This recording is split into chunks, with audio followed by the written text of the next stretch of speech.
네, 오밤중의 뉴스 함께하고 계신 지금 시각이 11시 57분입니다. 오늘 좀 늦게 출발했더니 12시가 빨리 왔네요. 하지만 오늘 불금 아닙니까? 오늘 좀 우리 한번 제대로 한번 달려보자고요. 예, 늦게 출발한 대신에 오늘 좀 밀도 있게 그리고 충실한 내용으로 여러분들하고 만나 뵙겠습니다. 자, 제가 오늘 준비한 첫 번째 주제부터 보여드릴게요. 오늘 제가 준비한 첫 번째 주제는요. 이재명 대표의 선거법 관련 재판에 대한 얘기입니다. 정민용 폭탄 증언, 검찰은 패닉. 이재명 잘한다는 김문기, 실제로는 말 한마디 못했다. 입니다. 자, 아까도 제가 설명을 드렸습니다만 오늘 이재명 대표에 대한 재판이 열렸습니다. 앞으로 얼마나 더 계속될지는 모르겠어요. 자, 이재명 대표에 대한 재판, 오늘 열린 재판은 뭐냐면요. 선거법 위반 부분입니다. 이 선거법 위반인지 맞는지 아닌지도 모르겠는데 하여튼 핵심은 뭐냐면 이재명이 김문기를 모른다! 라고 말했다는 게 이게 선거법 위반이라는 거야. 아니, 모른다, 안다, 그거 내 맘 아니야? 아니, 그걸 어떻게 알아? 자, 내가 누구를 안다? 모른다. 그건 내 맘이잖아. 그리고 그거 좀 사실과 좀 다르게 얘기했다고 해서 그거를 법이 알 수 있나? 예, 알 수 없는 거예요. 주관적인 부분이거든요. 여하튼 간에 지금 오늘 열린 재판은 뭐냐면 나 김문기 잘 몰라요 라고 말했던 이재명 대표의 발언이 선거법을 위반한 거다. 즉 선거법상 허위사실 공표다 라는 내용입니다. 와, 씨, 진짜. 야, 진짜 어처구니 없는 거 아닙니까? 아니, 그런 식이면 우리 장모는 10원짜리 한 장 손에 끼친 적 없다. 아, 우리 마누라가 구약을 다 외운다. 그것은 거짓말이잖아. 구약? 그러니까 외워보시라 그래. 나 한 번 더 외우는 거. 한 구절도 나 외우는 걸 본 적이 없다. 나 불자잖아요. 불자지만 나도 외우는 부분이 있다. 주는 나의 목자시니 나에게 내게 부족함이 없으리로다. 주께서 나를 푸른 초장으로 인도하시고 뭐 이런 부분에 나도 그 정도까지 이렇게 외워. 나도 그거는 외운다. 근데 아직까지 내가 김건희 씨가 어디 나와서 성경 구절 외웠다는 건데 본 적이 없어. 아니, 인용을 한 것도 내가 본 적이 없어. 근데 외우긴 뭘 외운다 그래? 씨. 자. 그리고 10원 한 장 손해 준 적이 없다고요? 어지간히 없다. 10원 한 장 손해 준 적이 있는지 없는지는 둘째 치고 국고에 손실을 끼친 건 분명한 사실 아닙니까? 그게 범죄가 됐는지 안 됐는지 하고는 차치하더라도 국가에 손실을 일으킨 거는 사실이지 뭐. 공범이었던 거 맞잖아. 근데 뭐. 자, 그런 것들은 고소해로 놔두고 김문기 모른다. 요거 가지고 선거법 위반 재판을 한다고? 아니, 이게 솔직히 말이 돼요? 응? 아니, 이게 재판이 되면은 언론들도 웃어야 정상 아니야? 근데 언론들이 어쩌고 있습니까? 김문기 아는 것 같다! 이런 기사를 계속 써내고 있죠? 이거 또라이 새끼들이에요, 이거는. 아니, 이건 재판할 거리도 안 된다고. 설령 아는데 모른다고 했다고 해가지고 이게 재판이 될 수 있는 게 아닙니다. 왜? 제가 몇 번을 말씀을 드렸어요. 이거는 개인의 인식이라고. 개인의 머릿속을 열어가지고 확인해 보지 않는 이상 알 수가 없어요. 그리고 안다 모른다는 건 대단히 주관적인 겁니다. 상황이라든지 개인차가 존재해요. 법으로 다룰 수 있는 내용 아닙니다. 저 같은 경우는요. 제 이제 후배들 중에 어떤 사람이 저보고 그렇게 얘기를 합니다. 아니, 선배는 가끔씩 보면은 안면 인식 장애가 있는 것 같다. 분명히 몇 번 본 사람인데 얼굴을 기억을 못 하더라. 못 해요. 신경 안 쓰고 만나면요, 기억 못 해요. 더 황당한 얘기 한번 해드려요. 제가 옛날에 이 정진상 실장을 한 2번 만난 적이 있어요. 근데 내가 정진상 실장 얼굴을 기억 못 했어요. 황당하시죠? 예. 그러니까 내가 신경을 안 쓰고 만나면 얼굴을 잘 몰라요. 기억도 잘 못 해요. 그래서 지난번에 봤잖아. 그런가요? 죄송합니다. 이렇게 되는 경우도 상당히 많습니다. 개인차가 있다고요. 사람에 따라 차이가 있다고. 응? 그런데 모른다는 게 뭐 모를 수도 있지 뭐. 항상 옆에서 매일같이 만났던 사람이 아닌 다음에는 모른다는 게 그럴 수도 있어요. 그런데 이런 주관적인 인식에 관련된 문제를 가지고 이게 선거법 위반이다 아니다, 참이다 거짓이다를 따진다는 것 자체가 사실은 말이 안 되는 거예요. 이런 거 가지고 재판을 연다는 것 자체가 세금 낭비입니다. 법으로 다툴 영역이 아닌 거죠. 법은 최소한의 도덕이어야 해요. 근데 지금 윤석열 정권에서는 법이 엄청나게 영역을 확장을 했어. 그래서 도덕조차도 넘어서 가지고 오히려 도덕을 선도하고 있는, 아니 도덕의 영역을 지가 법이 먼저 확장해버리는 그런 황당무계한 상황까지 벌어지고 있습니다. 아니 그 대표적인 게 뭐다? 인턴 증명서예요. 우리 인턴 증명서 그게 우리 조금만 와서 그냥 잠시 조금 와서 삐대다가 가도 인턴 증명서 다 내주던 거 아니었습니까? 그죠? 그게 도덕의 영역에서 크게 문제가 됐나요? 오지도 않았는데, 한동훈 딸처럼 아직 오지도 않았는데 미리 사인해놓고 가는 거, 이게 문제가 됐지. 1시간 왔고 2시간 왔건 간에 그래 뭐 왔다 갔다 라고 써주는 거, 보통 써주면 1시간 왔다 갔다 해도 2시간 왔다 써주기도 하고, 오전 오후 그냥 잠시 있었는데 8시간 있었다고 써주는 거, 그게 문제가 안 됐어요. 많이 그래 왔잖아. 아예 안 왔으면 몰라도, 전혀 안 했으면 몰라도 그래 어느 정도 하기는 했어, 삐대다 가긴 해, 그랬으면은 인턴 증명서 내주는 거에서 크게 문제 삼는 적이 없어요. 그게 법이든 도덕이든.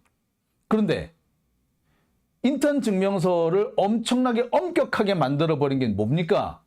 윤석열 정권이자 검찰 정권이잖아. 이게 과연 이래도 됩니까?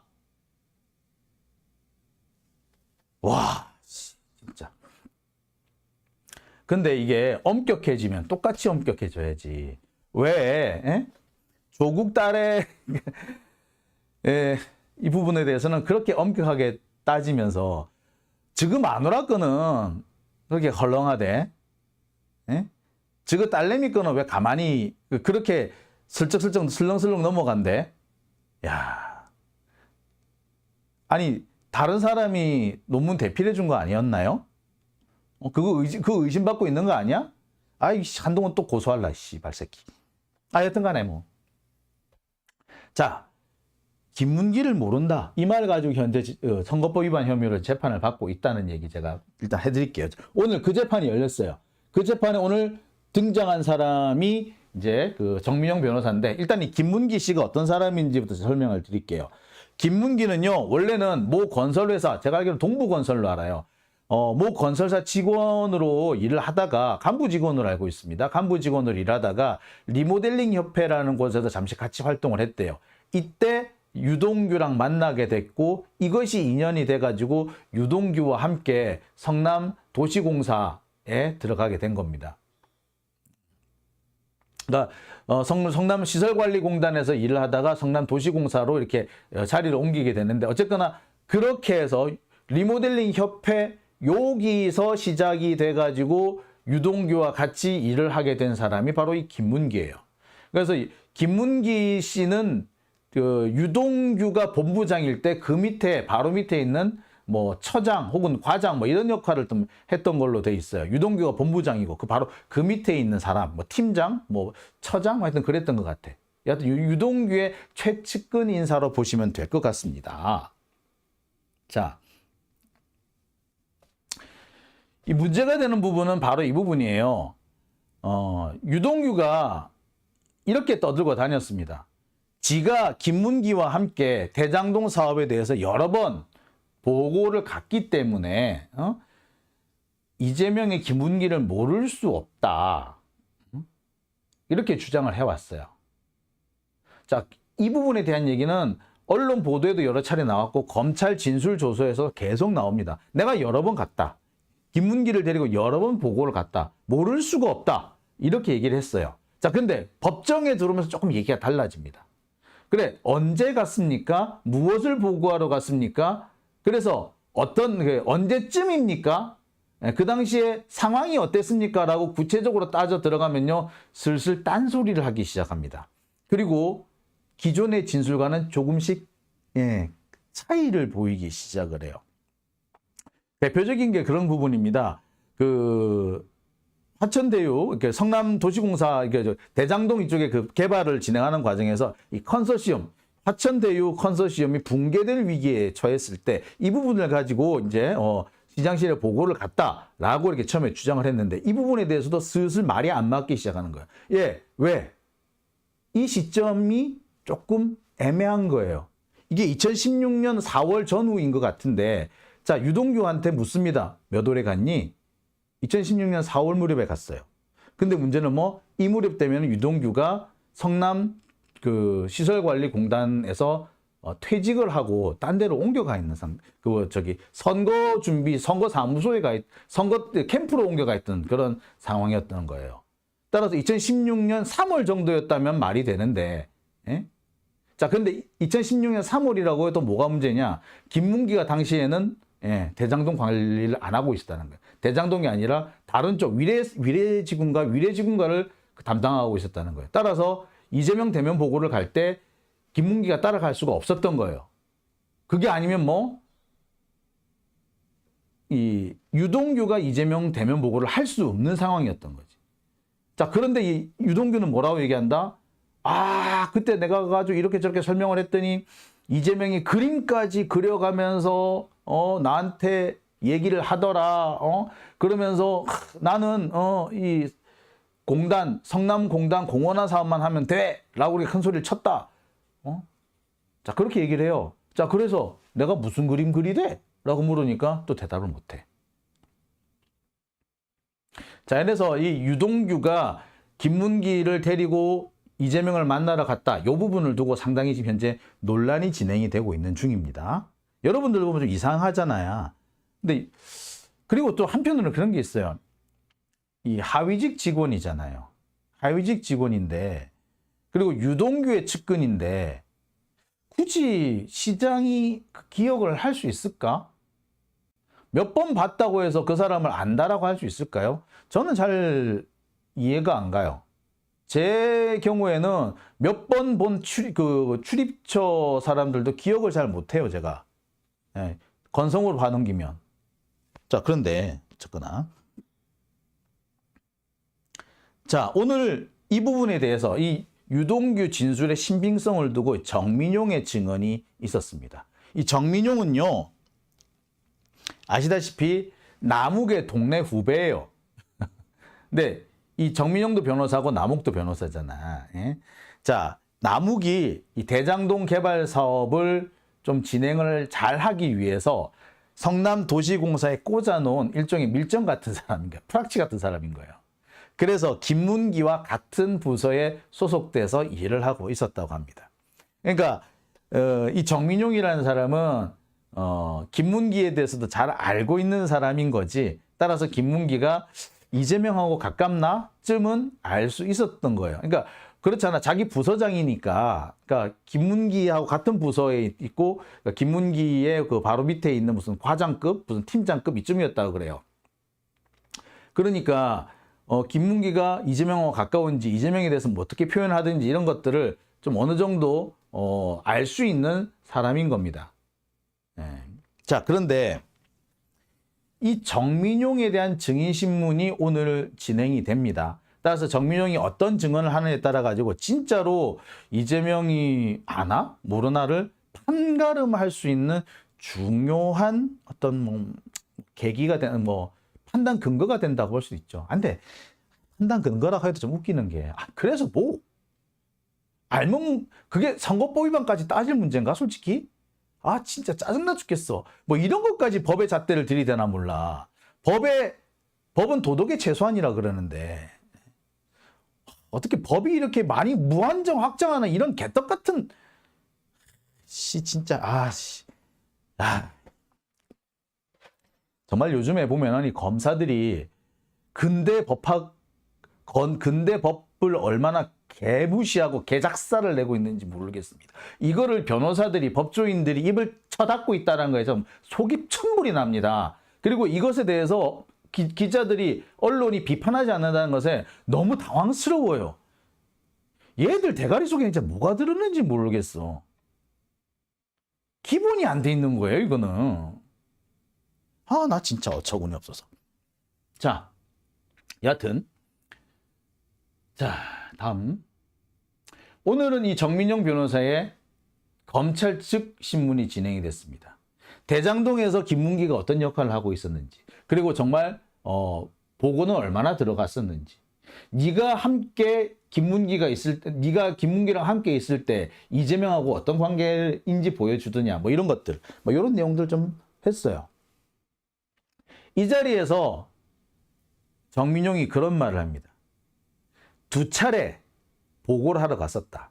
나랑 김문기랑 뭐 기타 등등 여러 명이서 대장동 사업에 관련해서 보고를 하러 간 적이 있다. 이게 김문기, 정민용 이 2사람이 갔다라는 것이 아니고 김문기, 정민용, 뭐 유동규, 그다음에 기타 등등 뭐 관련된 부서라든지 그 성남시청 공무원들까지 다 모여서 보고를 하는 그런 회의 같은 그런 자리에 갔었다라는 거. 꽤 여러 명이 참석했던 것 같아요. 자, 이 자리가 2번 정도 있었다. 그 자리에 나랑 김문기가 같이 갔었다. 이 얘기를 했어요. 근데 이 부분에 대해서 언론 보도가 좀 괴상하게 나갔습니다. 조선일보 보도예요.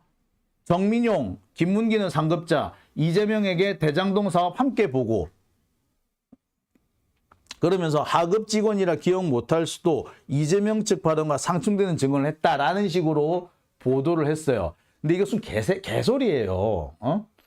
여러 명이, 지랑 정민용이랑 그 김문기 이 둘이서만 딱 보고하러 갔다라고 했다면, 김문기가 상당히 중요한 사람이네 라고 할 수 있지. 근데 여러 명이서 보고를 했다고. 그 사업에 대해서, 대장동 사업에 대해서 논의하는 회의석상에 여러 명 중에 한 명이었던 거예요. 그 자리에 정민용도 있었다. 이 얘기인 거예요. 이게 한 2번 정도 있었다는 거예요. 그래서 같이 보고하러 갔었다고. 이게 기억 못할 수도 있다라는 거가 어떻게 상충이 됩니까, 이게? 그러니까 조선일보 이 새끼들이 자신들한테 유리하게 진짜 편파적으로 기사를 쓴 거예요. 왜곡이지, 왜곡. 실제 내용과는 전혀 딴판으로. 이런 것들이 말이야. 진짜 더러운 새끼들이야. 근데 이 나머지 애들도 이거 다 따랐었어. 좀 다른 시각에서 쓴 사람이 없어. 그래, 좋아. 백보 양보해서 그래. 이 왜곡도 시각이라 쳐. 그런데 다 이 시각을 따라가나? 지가 취재를 안 하니까 이런 짓이 생기는 거야. 지가 취재를 안 하니까 자신이 없거든. 그러니까 남이 쓴 걸 따라가는 거예요. 여하튼. 어쨌든 간에 오늘 정민용의 증언이 있었고, 정민용은 이 대장동 사업을 보고하는 이런 회의석상이 있었는데, 이 회의석상에 김문기랑 정민용 이렇게 이 사람들도 참석을 했었다. 유동규도 참석해 줄 수도 있고. 자, 이런 회의가 2번 정도 있었는데, 한 번이 2016년 12월인가 그렇고, 한 번이 2017년 6월인가 그렇다. 라는 거예요. 자, 좋아. 다 좋아. 그래서, 이 회의석상에서 무슨 일이 있었을까요? 그 회의석상에서 김문기는 이재명하고 어떤 모습을 보였을까요? 가까운 모습이었을까? 유동규 말 맞다나 모를 수가 없고 자주 보고를 하러 갔다 라고 하면은 분명히 자네 왔는가? 이번에 어떤 보고를 하러 왔지? 라고 물어볼 수도 있고. 자, 우리 김문기 팀장 얘기 한번 들어봅시다. 어떤 일이 있어, 어떻게 생각하세요? 라고 할 수도 있는 거고. 그런 거 있을 거 아니에요. 그죠? 그러니까 잘 안다면 그런 대화가 좀 오고 갔을 거야. 어떤 형태가 됐든 간에. 하다못해 시장님 안녕하셨습니까? 제가 오래간만에 뵙습니다. 인사를 했다든지. 하여튼 뭐라도 있을 거 아니야. 잘 안 되니까. 자, 그런데 그렇지가 않다라는 거지. 자, 그래서 제가 앞서서 이 조선일보의 보도가 개소리라고 했던 이유가 이건 거예요. 함께 회의에 갔다고 해서 다 아는 게 아니란 말이야. 함께 회의에 갔다고 해서 그 사람을 잘 안다? 회의에 참석한 여러 명 중에 한 사람인데 원 오브 댐인데 어떻게 그걸 다 알아요? 두 차례 보고하러 간 건 맞는데 이때 이 두 차례 보고 때 활발하게 대화를 한 사람은 정민용이었다는 거예요. 정민용이 이재명하고 아주 활발한 토론을 했다는 거예요. 정민용 씨도 이게 변호사잖아요. 그리고 이재명 대표도 변호사잖아요. 그래서 이 대장동 개발을 어떻게 하느냐에 따라 가지고 향후 생길 수 있는 법적인 문제라든지 또는 처리해야 될 정무적 사안이라든지 이런 부분에 대해서 엄청 많은 얘기를 했대. 주로 이재명 대표가 사업을 이렇게 진행하는 케이스가 있고 이렇게 하는 방식이 있는데 요거는 어떨까요? 이렇게 물어보고 정민용 그 변호사가 여기에 맞춰가지고 이렇게 설명하고 그리고 서로 이렇게 대화를 제일 많이 했다는 거예요. 좋아. 그러면 김문기는 무슨 얘기를 했을까? 당시 정민용과 함께 간 사람이 김문기예요. 그러면 김문기도 뭐라고 한마디 하지 않았을까? 하다못해 시장하고 그러니까 시장하고 지가 데리고 있는 직원하고 이렇게 막 토론이 붙었는데 어쩌다 보니까 이 직원이 살짝 밀려. 그러면 옆에서 말이라도 한마디 거들고 그러지 않았을까? 그죠? 여러분 그런 거 하잖아. 군대 갔다 오신 분들 알잖아요. 중대장이 분대장들 모아놓고 회의를 열었는데 이 분대장을 대신해서 참석한 그 상병 하나가 있었다 쳐. 근데 상병이 막 얘기를 하다가 중대장한테 찐빠를 먹었어. 그러면 옆에 있던 뭡니까 행보관이라든 이런 사람이 이게 괜히 좀 두둔해주고 막 이렇게 쉴드도 쳐주고 그러지 않아요? 그죠? 그치. 지가 이뻐하는 애 같으면 이렇게 해줄 거 아니야. 그치? 그런 경우가 있었을 수도 있잖아. 그러니까 정민용, 그러니까 유동규 주장대로 정말 김문기가 이재명하고 가깝다면, 정말 모를 수가 없는 그런 사람이라면, 뭐 그런 얘기가 좀 오가지 않았을까? 자, 그래서 이때 정민용과 이재명 사이에 활발한 토론이 벌어지고 있을 때, 과연 김문기는 뭘 하고 있었느냐? 물어봅니다. 그래서 김문기가 이재명하고 무슨 대화를 했나요?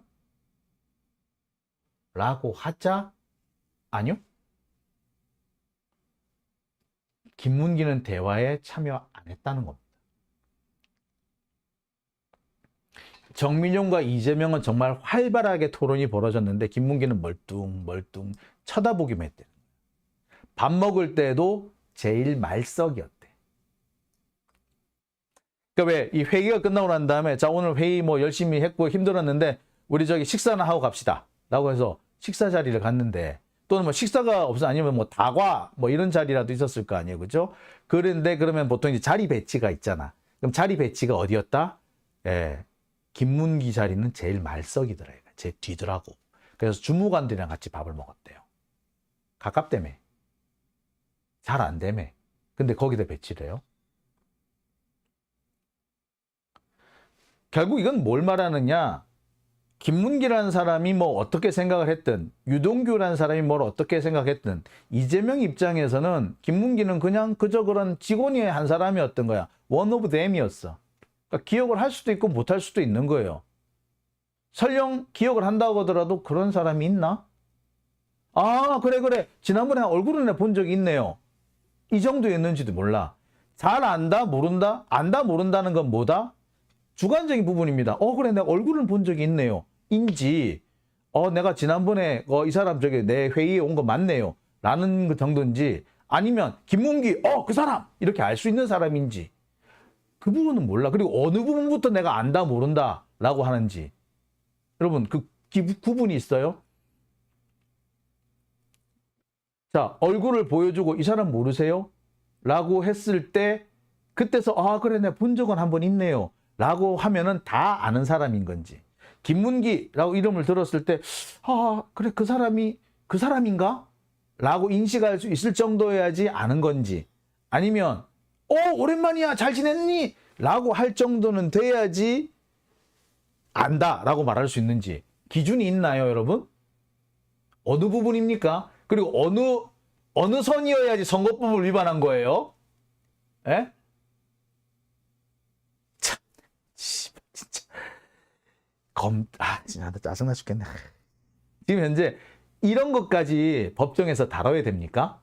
야, 참네. 대한민국 어쩌다가 판이 이렇게 이상한 나라가 됐노, 진짜. 아니, 이런 상황이 되면 기자들이 한탄을 하고 탄식을 해야 정상 아닙니까? 야, 대한민국 기자들 다 죽었나? 돌겠네, 돌겠어. 야. 이런 부분에 대한 인식도 없나요? 참. 여하튼 간에 다 좋습니다. 좋아요.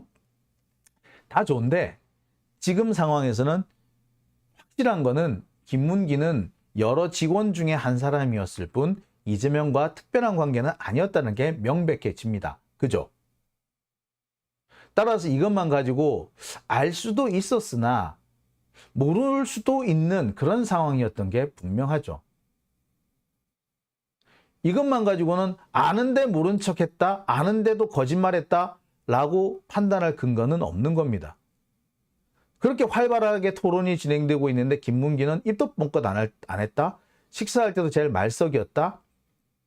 이거는 글쎄 이것만 가지고는 글쎄 이 상황을 보면은 글쎄 유동규가 주장하고 있는 김문기를 모를 수가 없다라는 얘기는 상당히 거리가 있죠.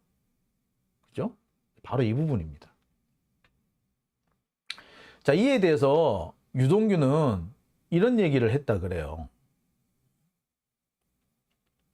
김문기가 이재명한테 칭찬까지 받았다. 얼마나 가까운 사이면 칭찬까지 받았을까? 라고까지 얘기를 합니다. 아니 무슨 칭찬을 받았는데? 에? 이게 뭔 소리예요? 자, 이 부분입니다. 자, 유동규는 이렇게 얘기를 해요. 뭐라고 얘기를 하느냐?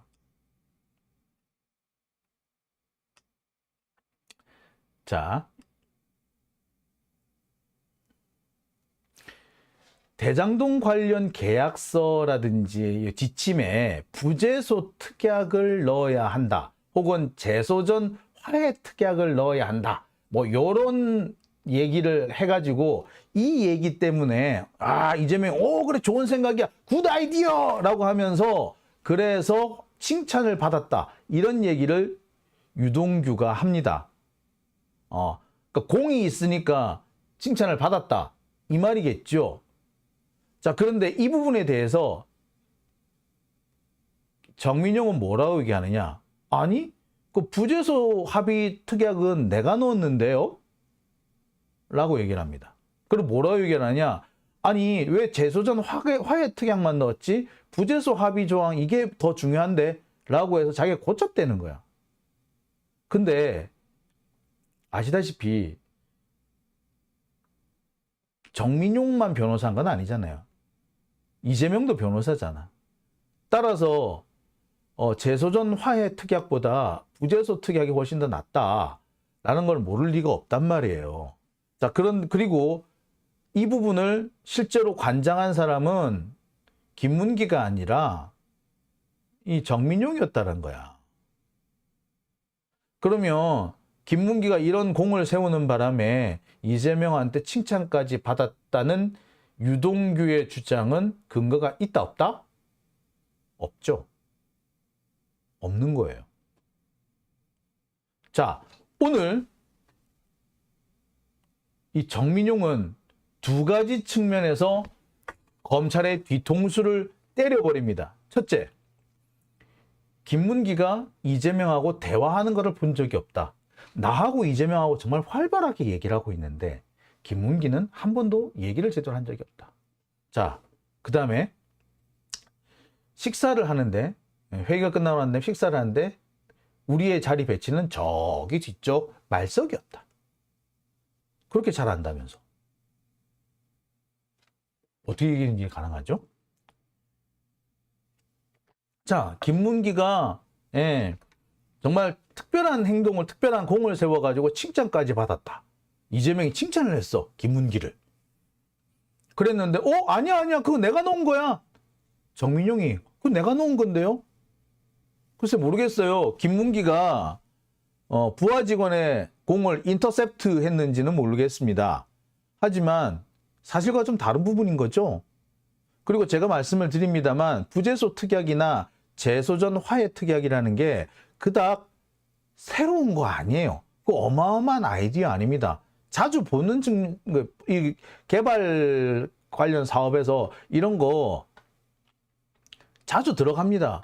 뭐 아주 획기적이다거나 그런 아이디어 아니에요. 칭찬까지 받을 내용 아니에요. 아, 내가 그걸 빼먹었네. 아유, 이거 내가 깜빡할 뻔했네. 라는 수준이 될 수 있을지는 모르겠으나, 야, 이런 생각을 했어. 야, 정말 대단해. 라고 칭찬할 정도의 상황은 아니에요. 근데 유동규 부분이 이런 거야. 유동규 증언이 그래. 칭찬 어떻게 해야 돼? 야, 이런 아이디어를 다 생각해냈어? 라는 거디 아니면 아차 내가 깜빡했네. 야, 말해줘서 고마워. 이거였는지. 이 부분에 대해서는 또 애매해.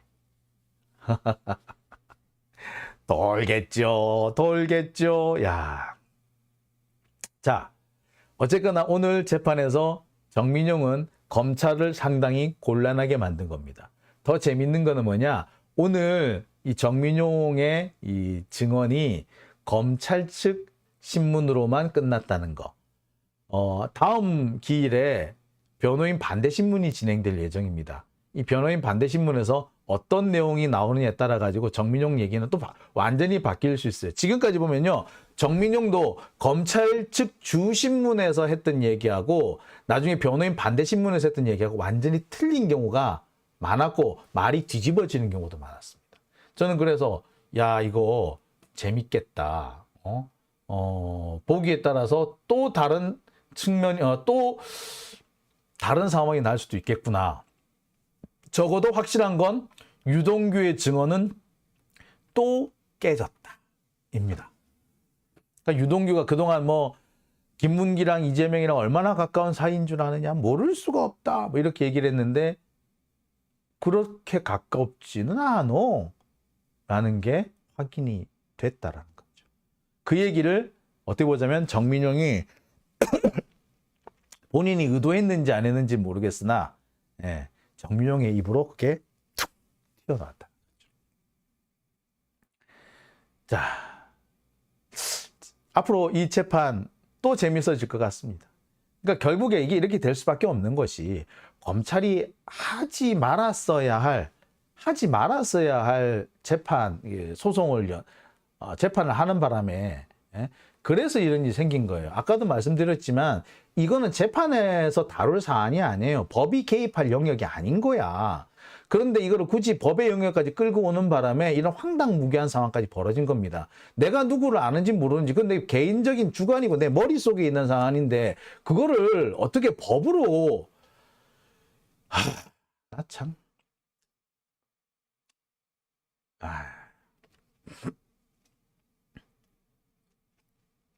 참 답답합니다. 자, 오밤중의 뉴스. 오늘 제가 준비한 첫 번째 주제는 여기까지고요. 이어서 두 번째 주제로 넘어갑니다. 국유화 폐간 어떤 대통령도 할 수 없는 일인데 감히 제가 어떻게 그런 말을 한다는 것입니까? 이치에 닿지 않는 말을 가지고 사람을 이렇게 몰약해서는 안 됩니다.